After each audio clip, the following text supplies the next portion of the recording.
Matt Gaetz has basically admitted that he did, in fact, traffic at least one underage child for sexual purposes.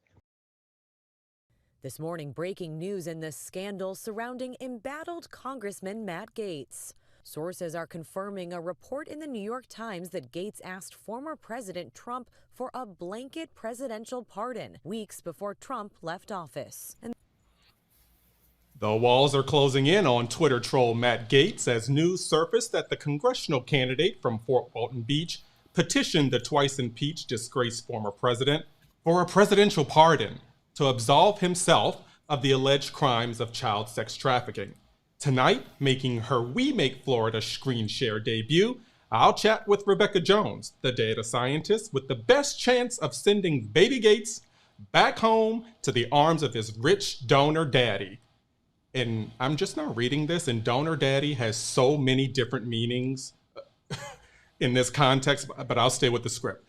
We will talk about how she built a multiracial coalition that extends across party lines, which says in that alliance, it's the alliance required for Florida's reddest district. Oh, there she is. Florida's reddest district to send her to Washington.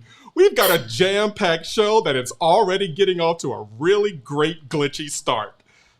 But before we begin screen share, we're going to start with the damning news for Matt Gaetz, as new reporting from the Washington Post revealed that the corrupt candidate running for Congress in November sought a pardon related to the Justice Department's sex trafficking probe. The Justice Department is investigating allegations that Gaetz paid for sex, not only paid for sex, but paid for women to travel across state lines to have sex, and had a sexual relationship with a minor. Gaetz denies these accusations, of course. And if you remember last year, Matt Gaetz's friend and fellow wingman Joel Greenberg, who served as a Florida tax collector, I might add, pled guilty to 6 felonies, including sex trafficking of a child, identity theft, stalking, and the list goes on and on and on. If you have a chance, why don't you Google Matt Gaetz and Venmo? It's a wormhole that you'll have to scrub your internet browsing history by the time it's all done, but I digress. Meanwhile, the feds have questioned other witnesses in addition to Greenberg who could help build a case against Gaetz. But let's get back to the pardon request, I might add. Part of the process when accepting a presidential pardon is the formal admission of guilt, because you can't be pardoned for a crime you didn't commit. So if this reporting is correct, and it has been correct so far, Matt Gaetz was willing to confess to sex trafficking of a minor if it meant Mango Mussolini, who also has several sexual assault allegations himself, I may add, pardoned him preemptively. And, I said last week, freedom, safety, and decency are on the ballot in November. And the modern Trump Republican Party is filled with social media personalities who spend more time tearing things apart than actually building things. And look, these are not my words. These are the words of conservatives. Conservative former House Speaker John Boehner, who, if you remember, gave Barack Obama holy hell when he was Speaker of the House. So this is not some Republican in name only. This is a true conservative who is like, what has happened to my party? Matt Gaetz and Trump Republicans are absolutely obsessed with Hunter Biden's laptop, can you imagine though, like if they were obsessed with relieving the hours of traffic that we spend per week on Highway 90? I mean, just picture if Matt Gaetz rage tweeted about the parts of his district that still don't have high-speed internet in 2022. Or if he used that podcast that he's always on to chat about our overcrowded classrooms, or, in fact, how excited we were in the community when the Milton Bakery reopened after the tornado hit. I mean, he has not even invited flood defenders on his podcast. Nope. And a lot of them are Republicans. So look, I am not opposed to people doing outlandish things to get media attention. It seems to be what the media requires these days, to draw attention to your cause. And I've got to be honest, the dude is popular on mainstream media. They love him. He's good for ratings. But he also criticizes the media. And in recent social media posts, he criticizes them, but he brags about how the first thing he does every morning is put on makeup so that he can always be camera ready. So he complains about the media, but he's basically thirsty every single second of the day for a camera. He never uses his media platform or his news media presence to bring attention and awareness to the pressing issues of the Florida Panhandle. He doesn't do it. This human bottom feeder, for all practical purposes, goes on TV and he uses that platform to insult five-star military generals. He thinks our military servicemen are rubes, country bumpkins with no life experience. And this is in a district that has the largest military presence in the state of Florida. This dude brought neo-Nazis as his guest to the State of the Union address, and hell, he has managed to have videos of Beavis and Butthead even resurface because, kind of looks like one and he thinks like the other, and I'll let you decide which one that is. Even Stephen Specht, who ran against Baby Gates 6 years ago, said, quote, Matt would be an assistant manager at Walmart if it weren't for his daddy. And look, I don't have anything about people putting in their hustle at Walmart. But what this shows is that Baby Gates, he's a third generation politician who cashed in on his daddy's money and his popularity. And his peepaw was a huge Barry Goldwater for president supporter. Google that jackass. Sorry, Mom. But if you have no interest in doing that, I'll just let you know that if Barry Goldwater had run and won for president, the South would still be segregated. So just so you know the stock that this congressman comes from. So tonight I speak with the opponent of this mediocre, low-rent version of his tacky tangerine idol who didn't even find him worthy of a pardon. So talk about how low rent that is. I want to welcome to Screen Share, Rebekah Jones. Hey, how are you? I gotta adapt low rent. I just went with vapid flesh sack, so low rent's really good too. Oh my God. I'm about to use that one. I'll credit you though. But thank you so much for joining me. So you heard my intro and it's filled with Gates drama, none of which, positively serves the country, let alone the people of Florida. And you're a data scientist and a serious statistical analyzer. What made you want to even get into the ring with someone who just takes joy in the mudslinging of politics? Oh, I've dealt with much bigger, much more powerful men than him, and I'm still standing. So Matt Gaetz is on the list of men that I would ever be afraid of. He's not even on it. He's more ladylike than I'll ever be or ever want to be. Like you said, he puts on makeup every day. I put mine on while we were prepping for this because that's not a normal person thing to do. But I didn't really want to be political. The most I'd ever really participated in any kind of campaign was phone banking back in 2016, and I was super uncomfortable with it. That was the last time I did anything. But for those who don't know, I'm the COVID-19 whistleblower, and I was raided at gunpoint without a warrant in December of 2020. And it was while we were being held hostage in my living room for 3 hours, while they waited to get a warrant, that I decided that all of my good intentions to just be an advocate for science and for data were never going to be enough to shield me or separate me from the political world. And if they wanted to drag me into it, I would make sure that I found a way to get back up on my feet and fight back. So you mentioned that your home was raided by officials in response to the exposure of state health officials, basically, who at the very least, according to CNN, tried to contain the type of COVID data that they felt would make the state's pandemic response look bad. And, I firmly believe that every event we experience is meant to teach us a lesson about our lives in some way. So what have you learned about yourself through all of this? And why did you pivot, to politics as a means to have an impact on public safety and for the people of Florida? Well, watching my kids have AR-15s pointed at them and being completely helpless to stop it or to do anything or to even really flinch out of fear that I would get shot or they would get shot was a wake-up call. It was almost paralyzing to experience. And I wanted to make sure that no one else felt that way, or at a minimum, there would be consequences for acting that way.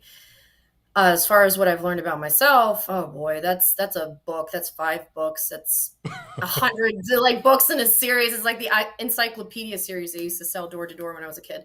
Um, I think for me, it's been a very long journey, and it's going to keep going probably for the foreseeable future. Tyler Schultz is a campaign supporter and a good friend. He's the Theranos whistleblower who exposed Elizabeth Holmes and their whole testing scheme. She just got sent to prison earlier this year, and he first started coming forward about what was going on at Theranos 8 years ago. So this isn't something that just gets resolved. Yeah. Interestingly enough, though, Monday, the whistleblower investigation ended. And I got a 1.5 page, not even that, 1.25 page statement from the state saying that they determined that I made a protected disclosure, that I engaged in protected activity as a whistleblower, and that the complaint that I filed demonstrated that the state officials broke the law, and in doing so, created a unique and specific danger to public health, safety, and welfare of Floridians. Now, I was not aware of that, and I'm sorry I didn't know that before in my prep. So I appreciate you sharing that information. Happened Monday, and I've been so insanely busy going everywhere all the time, and I wanted to kind of wait till the press from, DeSantis's human trafficking and then Gates's sex trafficking pardon and all the trafficking that's going around before I really blasted it out. But it was so anticlimactic. It was just a letter that said, yeah, they did this. You did things that were protected, but you live in an at-will state and they fired you before you filed it. Well, that is very relieving. So for the people out there that have been watching and have sort of been following this story, and there are some that are following it more than others, what does this letter basically mean for you and for the campaign moving forward? Well, for me, it's the third report to be issued this year, although it was the only one I did any interviews for, that verifies that, yes, the state told me to hide data. They instructed me to manipulate statistics. And in doing so, they not only broke the law, but they put people in harm's way. And now we get to go to the next step, which is civil action. We couldn't have moved forward until they just issued this one letter, which they could have done 2 years ago, but waited until now. Okay. So stay right there, because when we come back, more with Rebekah Jones and her views on how she plans to make access to affordable health care a priority in Florida. Back in a moment. Americans across our races, backgrounds, and genders value our freedom. But an authoritarian faction at home and abroad is stoking fear to hold on to power. We must protect our freedom to vote, freedom to decide whether and when to grow our families, and freedom for our kids to learn from our past and shape a better future. We can elect new leaders who respect our freedom. Way to Win Action Fund is responsible for the content of this advertising. If MAGA Republicans get their way, abortion will be banned nationwide with no exceptions. Medicare and Social Security will end in 5 years with no replacement. Elections will be decided by politicians with no regard for your vote. If MAGA Republicans get back in power, your rights, benefits, and freedoms will be in danger. Democrats will protect your rights, and the only way to stop MAGA Republicans is to vote for Democrats. FFPAC is responsible for the content of this ad. Americans across our races, backgrounds, and genders value our freedom. But an authoritarian faction at home and abroad is stoking fear to hold on to power. We must protect our freedom to vote, freedom to decide whether and when to grow our families, and freedom for our kids to learn from our past and shape a better future. We can elect new leaders who respect our freedom. Way to Win.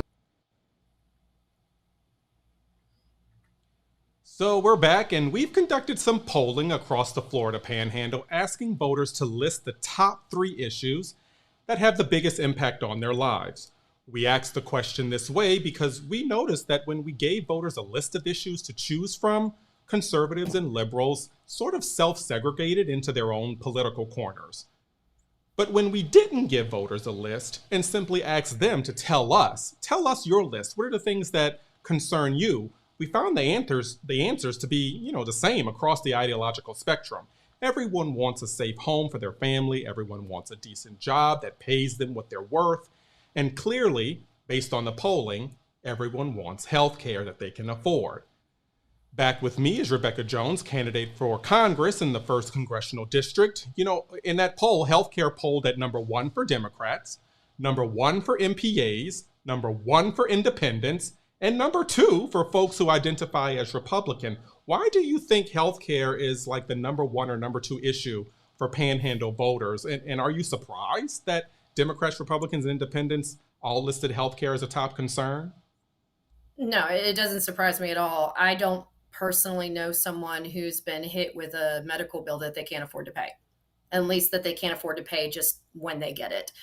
Healthcare in this country is ridiculously expensive. We spend way more per capita on healthcare costs for a lower level of care than most developed and Western nations do. We have people like Rick Scott who are floating the idea of just getting rid of Medicaid and Social Security. And we have a lot of elderly Americans who depend on that healthcare insurance to get basic care. We don't really have a healthcare program in place that is accessible to the general public at a severely discounted price or free that allows for preventative care for a lot of conditions. And every time that we go through a new bout of there's a medication that's ridiculously expensive, what should we do about it? We have people like Matt Gaetz, who voted against capping insulin at $30 a month and said that people who need insulin to survive should just lose weight or die. And I don't think that sentiment was very welcomed in an area where, like much of the South, we do have a high percentage of people with diabetes, type 1 and 2. And people shouldn't have to either pay their rent or pay for a monthly medication that keeps them alive. And there's a lot of people who have been put in that position, and they realize how inhumane and backwards that is. And anybody can get diabetes. It doesn't matter what your political party is. And so those kinds of issues are actually impacting people's lives every single day. And that's why they care about it.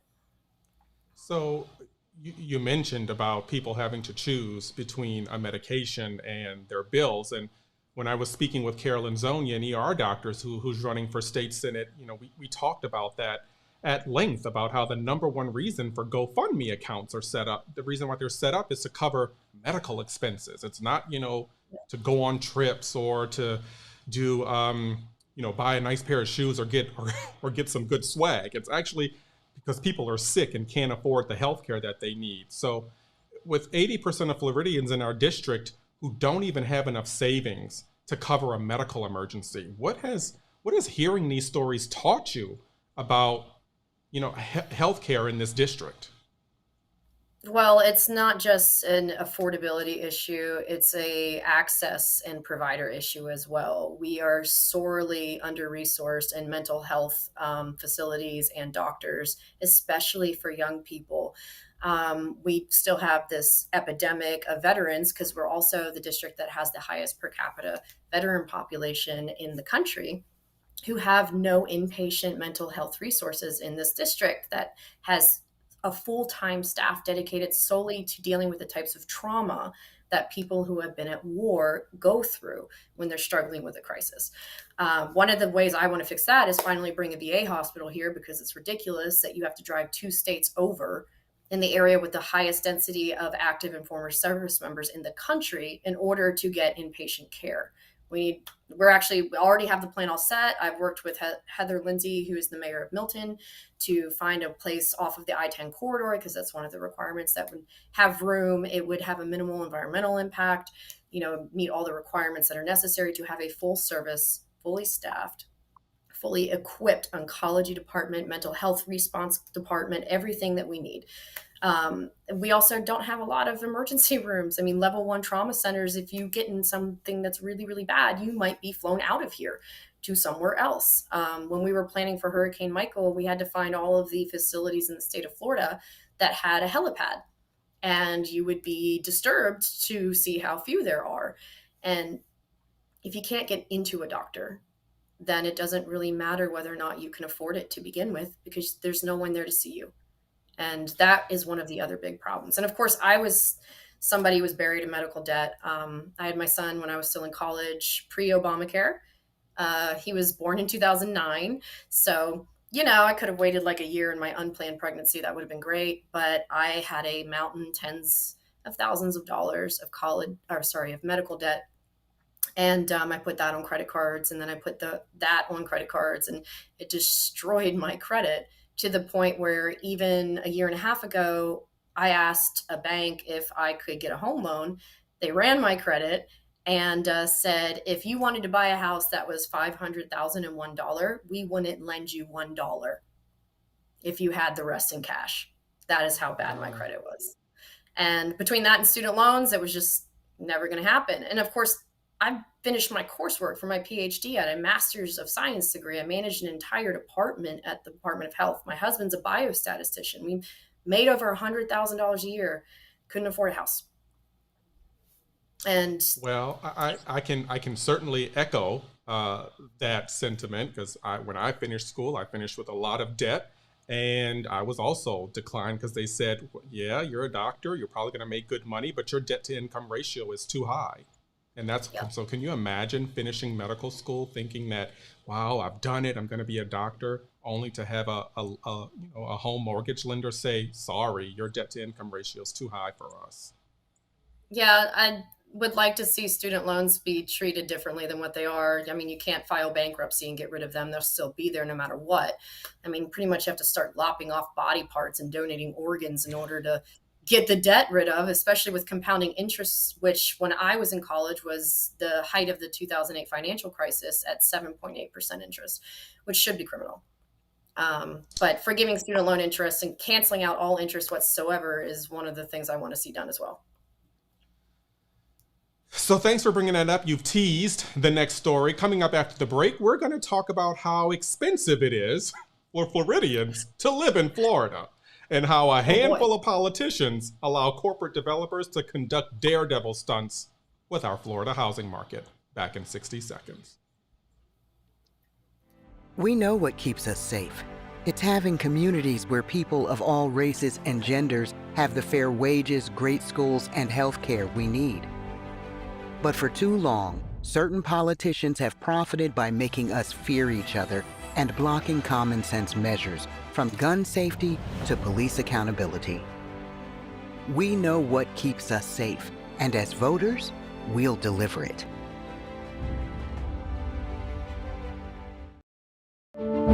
Four out of 5 Americans agree. Abortion should be a decision between a woman and her doctor, not politicians. But Republican judges just took your rights away, and they're only getting started. Millions of women will be unable to get the life-saving care they need. It could be someone you love. It could be you. Our rights, our freedoms, and our futures are at stake. Let's fight for them. Choosing your gender, that is just inappropriate. Don't say gay. Critical race theory. Critical race theory. Critical theory. Race. How about 2 million jobs per year for the next 10 years? That's what Joe Biden and the Democrats just delivered. Good-paying jobs, rebuilding our roads, bridges, and country. Democrats and Joe Biden working for you. Way to Win Action Fund is responsible for the content of this advertising.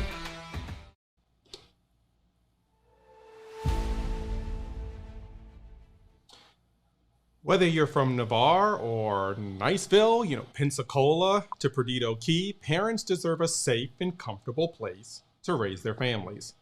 But what we continue to see is certain politicians focused on what divides us in the hopes of turning us against each other.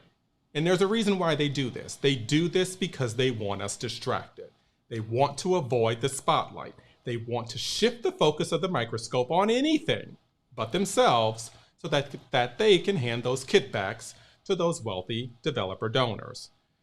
Rebekah, I've gotten questions from both Republicans and Democrats and independents asking about how safe, clean, affordable housing is nearly non-existent in some parts of Pensacola, in some parts of the Panhandle. What does economic freedom look like for Panhandle voters with you as their Congresswoman?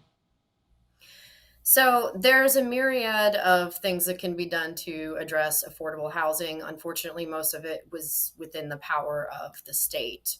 So as a congressperson, I want to start pushing for basically tax breaks for people who are living in a zip code where the median household income is the same amount as the minimum wage in that place. So giving people tax credits if there's no affordable housing and they live in a place where there is literally none to be found, so that they're not basically going homeless, which is what is happening. And then when people become homeless, we treat them like they're vermin and we keep moving them around from place to place. I grew up in a family that couldn't always afford rent. I've slept on park benches. And it was no fault of my mother's, who worked any job, every job she could take, from Burger King to hotels to banks, casinos. If she could do it, she did it. It was just the circumstances around us at the time. And certainly myself and my siblings as children didn't deserve what was happening to us. And this kind of hatred towards homeless people, when you're far closer to being homeless than you'll ever be to being a millionaire, to me is disgusting. I think we need a national program to actually account for homeless populations, for at-risk of homelessness populations, especially in homes with children, to make sure that stable housing is provided and it's not segregated into these communities where everybody knows that neighborhood is just all the poor people who can't afford their house. We need mixed income housing. People should be able to live in the same housing as everybody else. And if we're not paying them enough, if we refuse to raise the minimum wage, which is another thing that we need to do, then they need help. And if the state won't do it, then we should. It is their job to curb housing prices. We do have mechanisms in place in the state of Florida that can allow for local municipalities, whether that's a city or a county, to enact rent stabilization and rent control measures. And that comes with the authority of the state government, and they are refusing to do so. And so creating an actual declaration of an affordable housing emergency would enable all of those funds and resources at the national and federal level to help people stay in their homes. We also need to expand home ownership, which was such a quintessential part of the American dream, to people without a credit check. Because I know that sounds insane to some, but why are we letting private companies come up with a black box of metrics that's different across every single one of them to determine whether or not you're worthy to pay, at a minimum, the same of what you're paying every month in rent, but actually own your home? And we need to ban foreign investment companies from buying United States property for the sole purpose of renting to American citizens.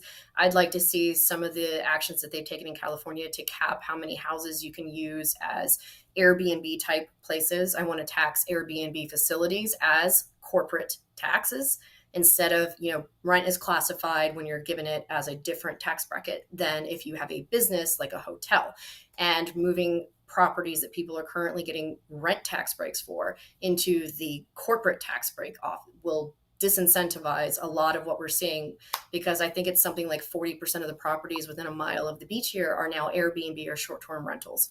And that means that nobody who actually lives here can get a place because they're basically getting a tax break for using it as a short-term rental and profiting far more off of it than they would if it was a long-term rental. There's a lot of stuff to that. Sorry. There is a lot. You have just I'm going to have to do some research on that, because you've made me think, oh my God, this problem actually is much deeper than even I thought it was. And I appreciate you for expounding on that. Again, to people's pocketbooks, Florida Power and Light has come under some intense scrutiny by Panhandle voters, as some folks have seen their rates upwards of 30% hike up 30%. All of this while the power companies are raking in record-breaking quarterly profits. Charlie Crist had a press conference in Pensacola last week addressing what he would do as governor, to hold FP&L accountable for what some would say is price gouging of energy consumers. So since Florida Power and Lighting took over Gulf Power, how have voters described the consequences of this takeover on their pocketbooks? So I was actually really involved when that first happened. I think the switch was between December and January. I hope my husband doesn't watch this because I've been keeping a secret just how much money we paid people. But I personally, I've told him that we only paid about $15,000 worth of strangers' light bills. It's actually closer to 30. And yeah, he doesn't need to know that.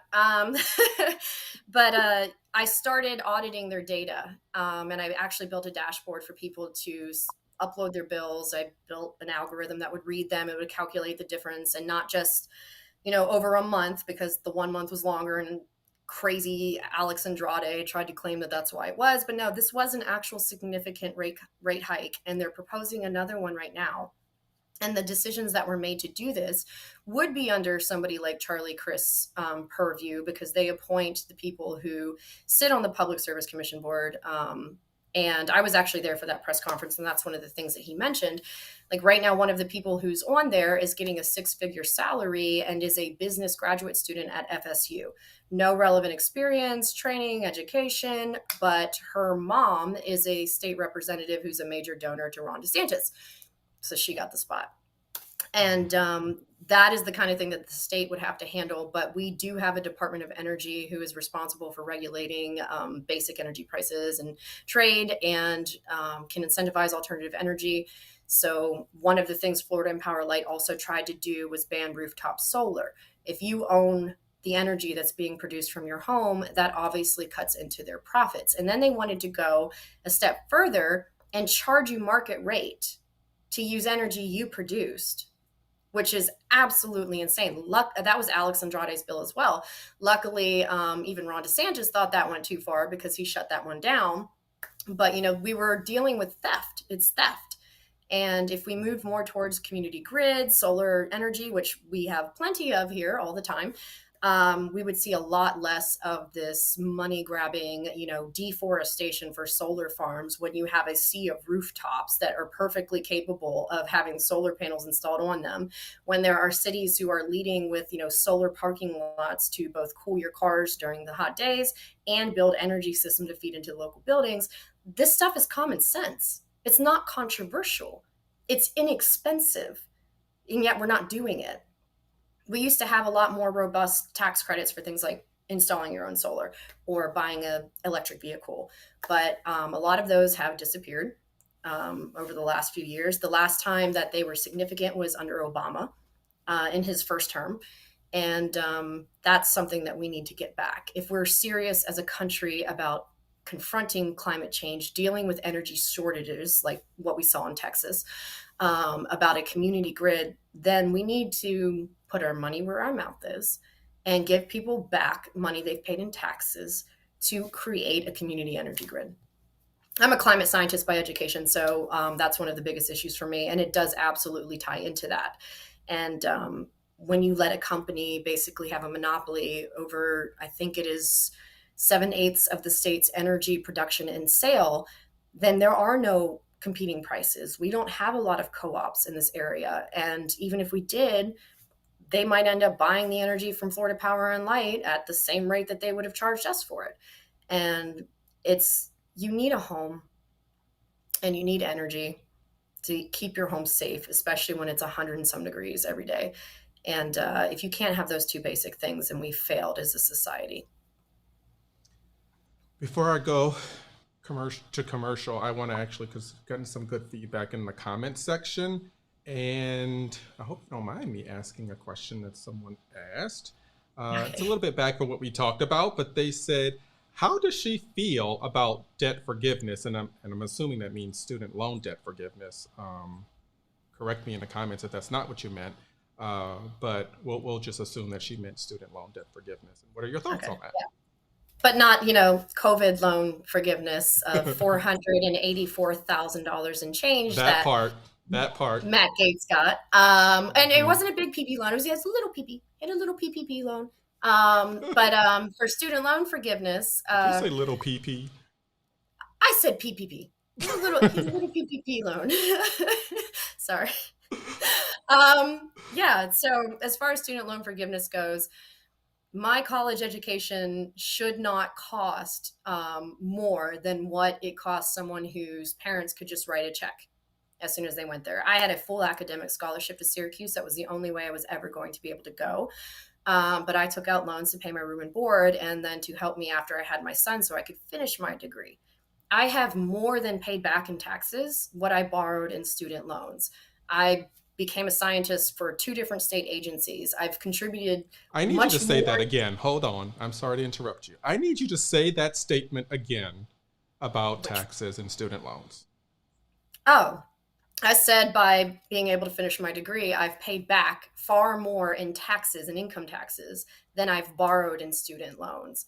And charging people, it's variable. I think the interest rate now is like 3.6 or 4%, but for me, 7.8%. I think that's actually anti-biblical. I think there's a Bible verse about interest rates and how much you're allowed to charge people, and they put to death people who exceeded the moral interest rate on their homes or their crops.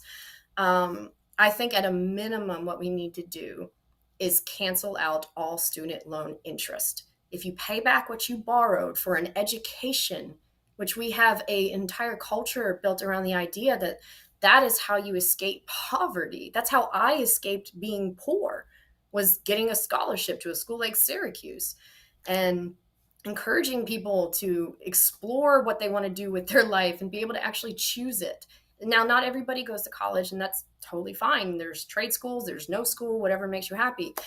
But my life is infinitely better, and I contribute much more to society having been through college. And the fact that I have compounding interest rate at that high of an interest percentage and will end up paying, if I pay the full 30 years, about $240,000 more than what I borrowed is insane. It's immoral. It's inescapable, crushing debt. It's the reason why people my age are not having children. It's the reason why we're not buying houses. It's the reason why we're afraid constantly that another Betsy DeVos will get into the Department of Education. And even if we've paid that 10 years into public service, which are jobs we take that we know pay far less than corporate positions. I could have sold out with my degree and worked for an oil and gas company. My husband could have worked for a pharmaceutical company, but we both went into public service to help people, even though that is a significant pay cut, because we knew if we put 10 years of public service in, then we would have our loans forgiven. And Betsy DeVos stopped doing that. And so that is very terrifying as somebody who took those loans under the impression that that was part of the contract. And I think if you're going to renege the contract, then you have to cancel the loans. Well, thanks for that explanation. We have a couple more questions, but we'll get to them after the break. Up next, reproductive freedom is on the ballot in November. And women from Pensacola to Panama City have joined together to demand that our elected leaders honor the decisions made between women and their doctors. We'll get into that and much more after the break. Stay with us. We've got a mission coming up soon, and we need everyone, everywhere to join the team. I'm talking your neighbor, your uncle, that woman at work that never laughs at your jokes. The mission? To make life better for you and your family. How do we pull it off? By getting every courageous American to vote. Let's get the gang back together, because taking action together is how we get things done.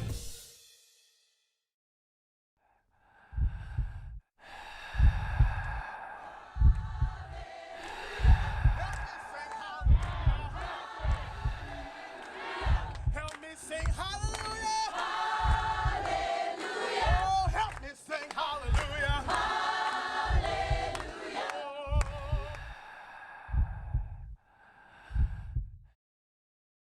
60 years ago, this seemed impossible. 15 years ago, this seemed impossible. 10 years ago, this seemed impossible. We decide what's possible. be a voter.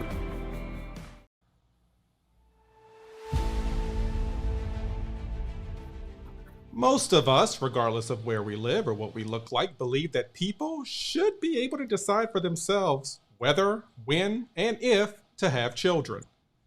But as we point out repeatedly on this show, you've got certain politicians who still think that the path to electoral victory is a platform based on this trilogy of division: guns, gods, and abortion. Guns, God, and abortion. Well, what we're seeing now is women saying, you know what? I'm a mom, I work hard, and I work hard for a living, and I should be able to earn a decent living.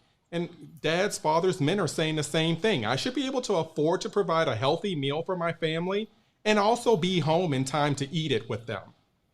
Back with me to discuss, Rebekah Jones, a data scientist and community advocate who is running for Congress against Matt Gaetz.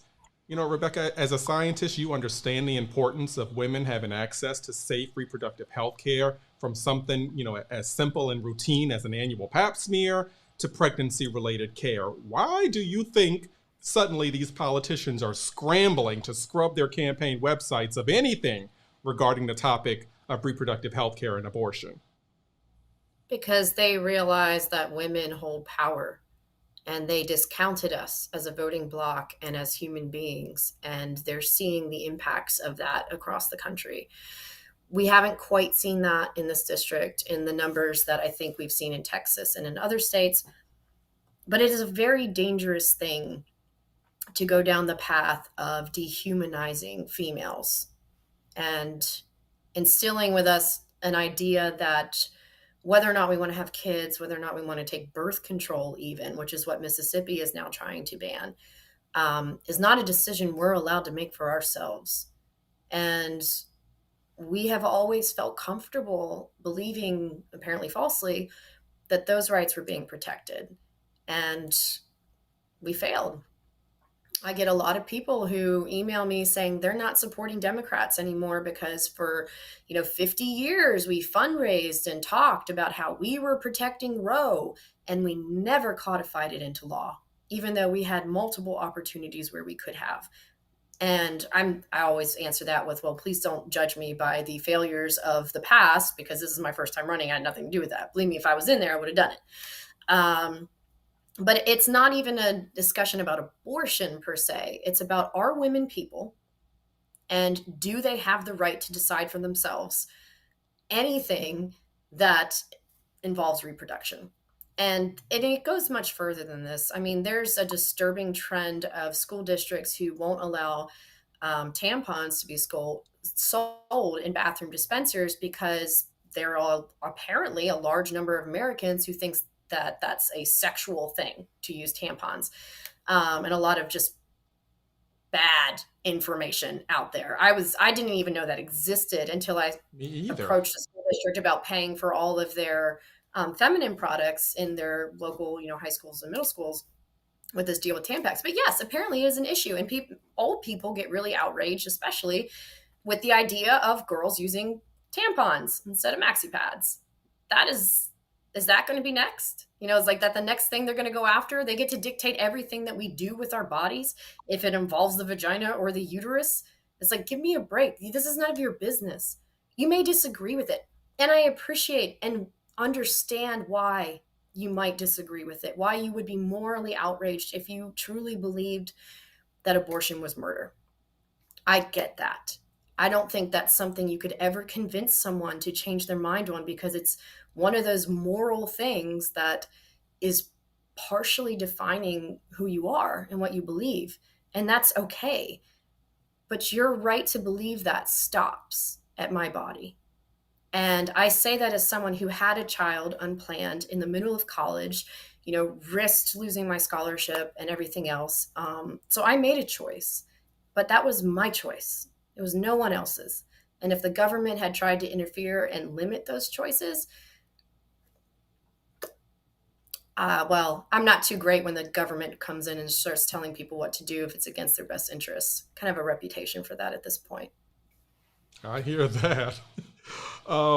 There's a questioner who says, I appreciate someone who looks like her sharing her experience and having these views to have a better world.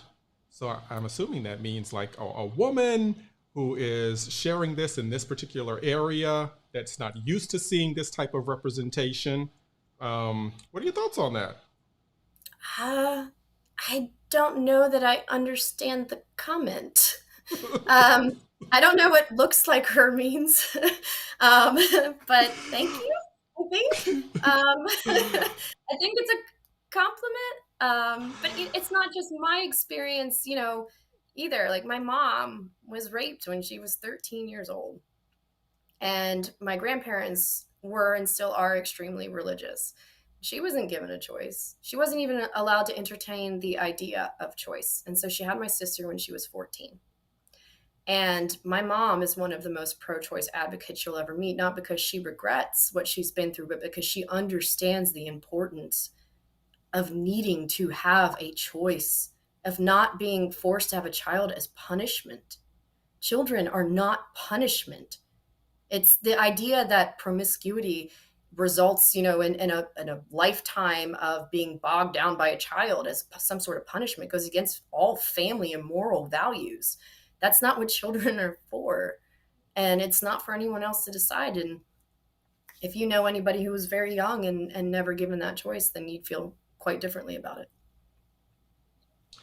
There's another question that says, well, there's two questions that basically get to the point of what are your plans to, number one, work across the aisle, particularly because the 1st Congressional District of Florida is a conservative leaning district. So when I first came down here, one of the things I did was hire a tripartisan campaign management team.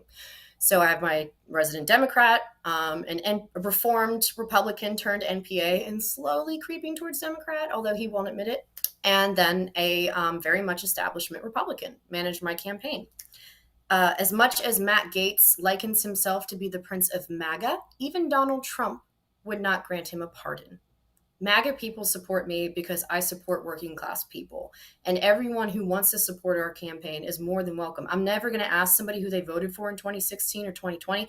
I don't care who they voted for in 2016 or 2020. What matters is what they do right here and right now. And we need to stop painting our neighbors as, disease vectors of politics. They're just people. And if you talk to them, you're going to find that you have far more in common than you don't. And I'm not running off of these hot button issues that do nothing but make people angry and hate each other. I'm talking about getting Navarre a post office, because the only person who has the constitutional authority to do so is your congressional representative, and he hasn't done it. Talking about getting flood management and protection across 98 from Gulf Breeze all the way over to Fort Walton Beach. They need it. Shalimar, coastal floods now every time it's a high tide, and they have no mitigation plan, no federal funding to deal with it. There's this giant pot of money in the infrastructure bill that's just sitting there. And because we don't have a congressional representative who can work with anybody, including Republicans in Congress, we're not going to get any of it. And that should not happen. Our whole community, our whole district, almost all of Northwest Florida should not suffer because Gaetz is insufferable.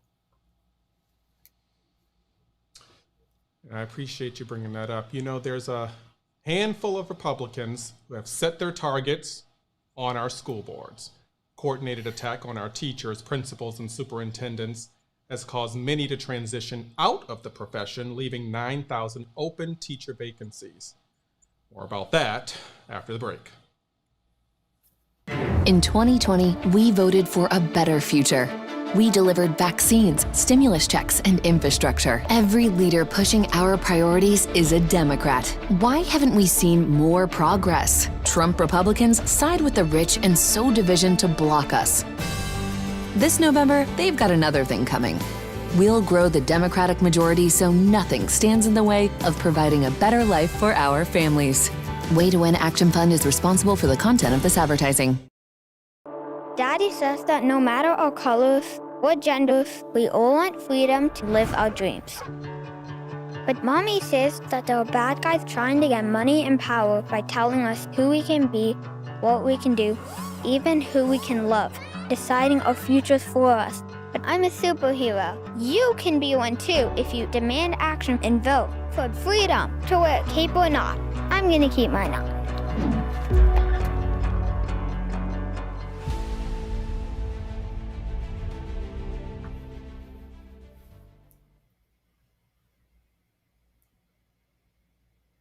Uh-oh. Can't hear you. Can you hear me now? Yes. Perfect. Thank you. So school is a place where childhood happens, a place where children of different places, different races, different zip codes, they learn, about our past and our history. They make sense of the present, and hopefully the teachers are preparing them for the future. And while teachers and guidance counselors work hard to deliver our children accurate and honest education, we've got politicians like Matt Gaetz and Ron DeSantis who try and turn us against our own schools, our own teachers, so that they can censor the lessons taught in our classrooms. This is purely done as a distraction. And I say this over and over again. It's important for us to know, as my guest has said in previous segments, that when you sit down and actually have conversations with people across the aisle, we all want the same things. So this is purely a divide and conquer strategy. Now they do it because it's the oldest trick in the book and it's effective, it works, but we can't take the bait. Rebekah is back with me. What do you think Matt Gaetz is not getting when it comes to raising children who attend public school? That's dangerous territory. So, I just thought of that. Okay. Okay, so I don't ever want to say that someone who doesn't have kids can't possibly understand what it's like to be a parent, because you hear that a lot, and it's not meant to be insulting to people who don't have children. It's just that I can personally speak as a person who didn't have a child and then did have a child, and that my viewpoint's completely changed on all of these things. That when you're taking your kid to public school, like my son has been to Florida's public schools every single grade since kindergarten, you get to know how it works. And he's only gone in 2 counties, so obviously my experience is limited to within those 2 counties, but it's the same problems. He's autistic and struggles with ADD and ADHD, and there has not been a single year where we haven't had to redo the 504 and the IEP, and Florida's trying to scale back protections on students with disabilities. Matt Gaetz actually had my son followed and had pictures taken of him when he was alone at a public event and shared them on social media, mocking him for being low energy. That's the type of thing that is just disgusting, and you would hope a parent wouldn't do, but there's also parents who are really terrible parents and hurt children. So that's not an out. And so I'm always careful when I get asked, what does somebody who doesn't have kids know about having kids in the school system? He's just an ass. I'm sorry. And making fun of my kid for being autistic is gross and inappropriate. And that's not surprising, considering that my son is the same age that Nestor was when he started living with Matt Gaetz as his teenage house occupant, is my understanding, because there was no legal adoption that was processed. So teenage house occupant. That's all I'll say about that one. But yeah, it's not a surprise that they're targeting schools. It's been the long game for Republicans, in the same way that, repealing abortion was, in that they want to privatize education and divest all public funds. That's what the charter school programs are, which I am adamantly against. I've seen what happens in a place where charter school programs run wild, and that place is Louisiana, and it destroyed their public education system. We still have good schools. We don't want this to happen. Unfortunately, the state decides teacher salaries, and the state has decided that we should be the 3rd from last in average teacher pay in the entire country. My sister's a public school teacher in Jackson, Mississippi, which, if you've been paying attention to the news over the last few months, they've been having all sorts of other issues in addition to their public education system. And it worries me that we're creeping towards a place where kids can't just go to school, where it's a lottery, or you get bussed around all over the place because these spots got taken up first by wealthy people and their buddies, because it's a charter school that's supposed to be open to everybody. But somehow the only kids that and up there are the affluent white kids. And Matt Gaetz, he doesn't get much of anything, but he'll never know what it's like to worry that, you know, your school is going to target your child because he has a disability. Or to go to your son's 7th grade orientation in a school where they're trying to ban books like The Diary of Anne Frank and see the editor-in-chief of Breitbart's book sitting on a history teacher's table as preferred reading. So what they're trying to do to schools should terrify every parent and any person who thinks they might want to someday be a parent. Gaetz wouldn't get that because how many public schools has he actually set foot in when he wasn't trying to pick up a date? Probably not all that many. And that's just ignorance of privilege. Yeah, it's true. So it's not catty if it's true, but he doesn't get a whole lot about how the world actually works because he grew up as a spoiled little rich boy, and his entire world is viewed through a millionaire's lens. Whereas the rest of us, you know, I like the public school system. I was raised in Mississippi's public school system, which is nothing to celebrate. But I went to Syracuse. That's a better school than Matt Gaetz ever went to. And I got my master's of science degree. And he got his in interdisciplinary studies before he went and got his law degree. As he claims, I'm overeducated because I'm more educated than him. And I was raised in one of the worst school districts in the worst state for public education in the country. It's worth investing in. It's worth fighting for. And by the way, their whole plan isn't working, though. Santa Rosa is considered one of the most Republican counties in the state, and by default, one of the most Republican counties in the country. And they ran 2 whack jobs, you know, far right people. They ran a woman who said that we should execute doctors who provide gender affirming care to children. And then I was in Gulf Breeze when she doubled down on that and said that it should be criminal to encourage homosexuality, as if that's what happens. You know, parents are going out and be like, please be gay. And she lost, and not by a little, because the Republicans, who are not crazy, the independents, the MPAs, and the Democrats banded together and they voted for Carol Boston, who is very much an establishment type Republican. But we knew that she was someone who would not hurt children. It would not do crazy things. And we soundly and overwhelmingly defeated the QAnon nut lady. And if we can do that in Santa Rosa County, we can do that everywhere. I'm so glad you brought that up because I have been a Democrat since I could register to vote. And the first Republican I ever voted for was Carol Boston, because I was like, Carol Boston, we may not see ideologically eye to eye, but this crazy one over here, absolutely not. She cannot get on our school board. Oh, we did. We all did it together. Yeah. So I proudly voted for Carol Boston. She's not I don't agree with her on some stuff too, but she's not a bad person either. She doesn't want to hurt people. I don't think she'd ever do anything to hurt a child or pass policies that hurt teachers or target them for something like being married to a same-sex partner and having a picture of their same-sex partner on their desk, like every other teacher has a picture of their spouse on their desk. I don't think she would ever do anything like that. And her husband, by the way, is hilarious and amazing.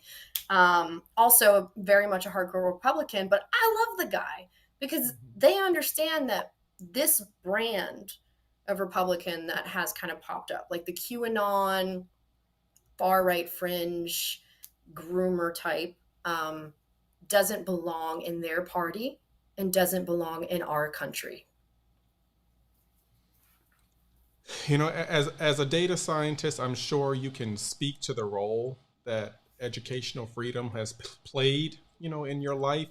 We're now seeing attacks, and you alluded to this in previously, on people who just simply went to college.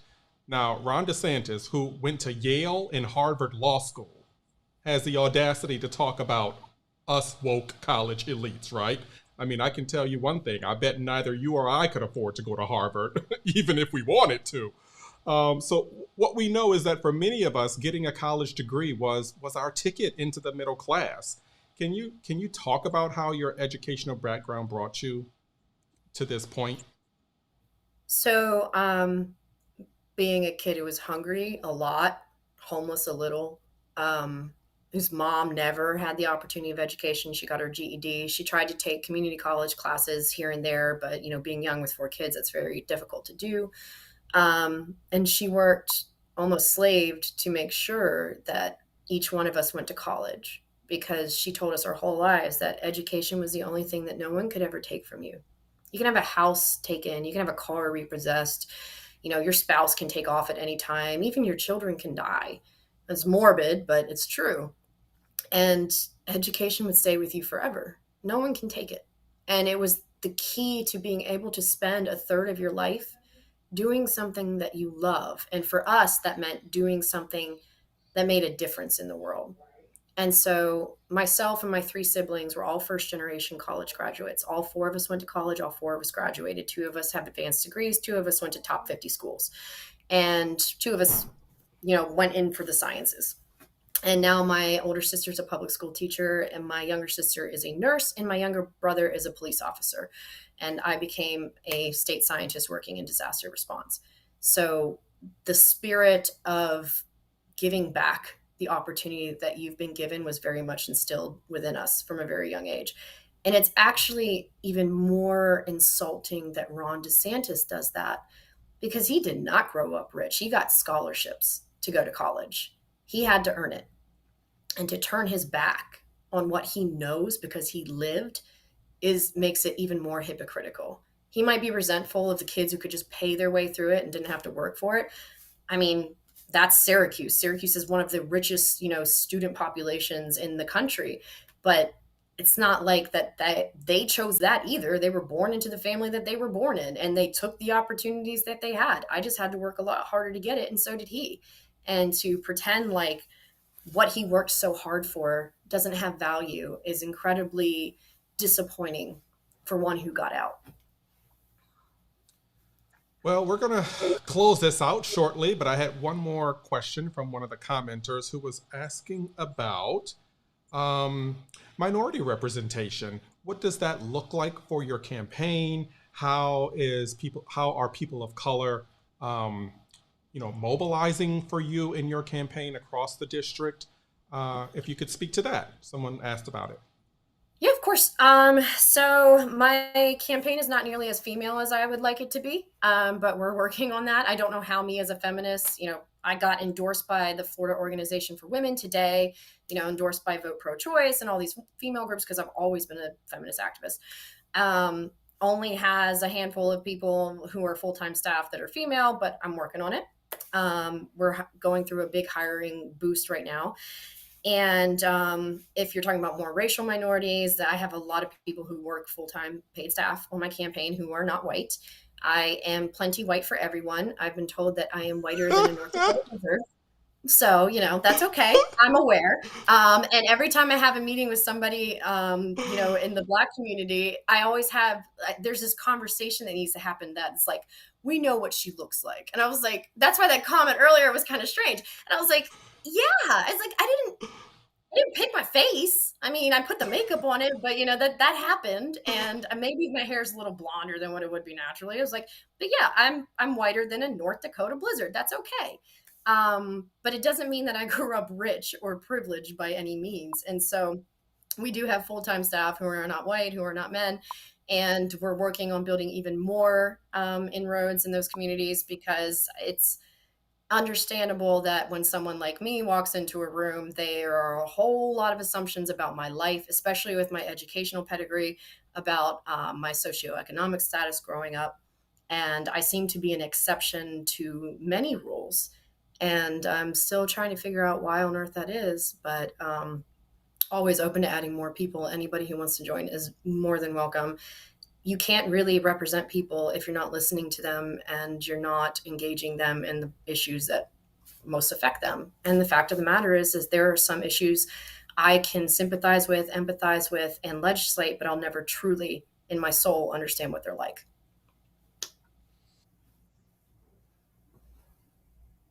Thank you so much for joining me on this episode of Screen Share. Can you tell the viewers how, and the listeners people are listening via audio, how can they reach out if they want to help your campaign, donate to your campaign, volunteer for your campaign, how can they do that?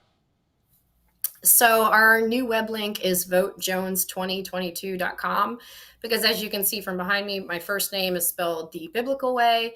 My sister's name is Rachel. My brother's name is Gabriel Bryan. So you can kind of get an idea for, how the old biblical names came in my family.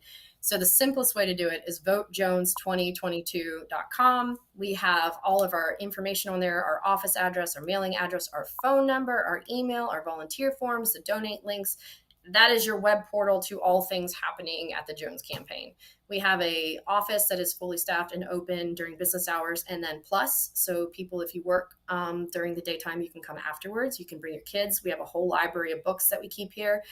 You're free to take one of those home. And we're at 40 South Palafox on the second floor. So votejones2022.com. Come see us, yell at me, help us, whatever you want to do. That's the job.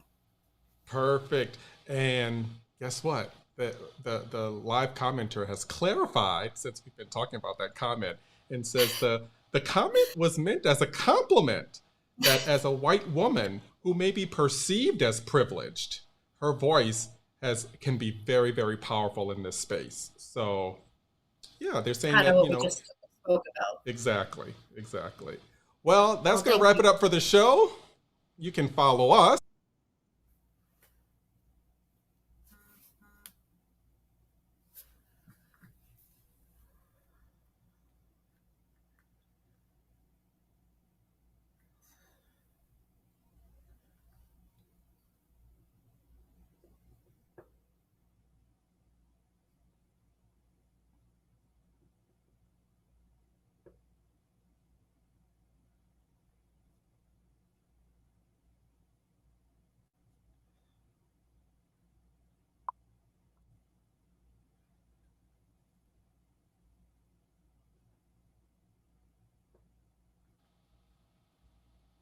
I just said a whole bunch of stuff that I'm being told was not heard.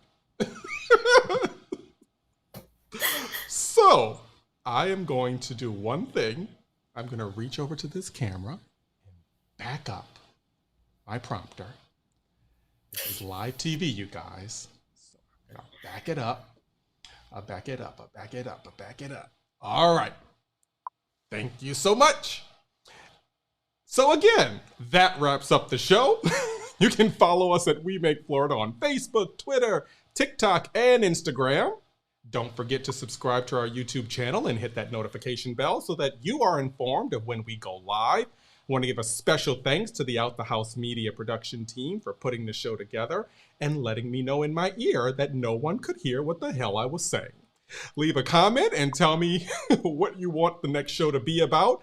And until next time, I want to thank Rebekah Jones for coming on the show. I really appreciate you taking the time to tell us about your candidacy. But until then, bye guys.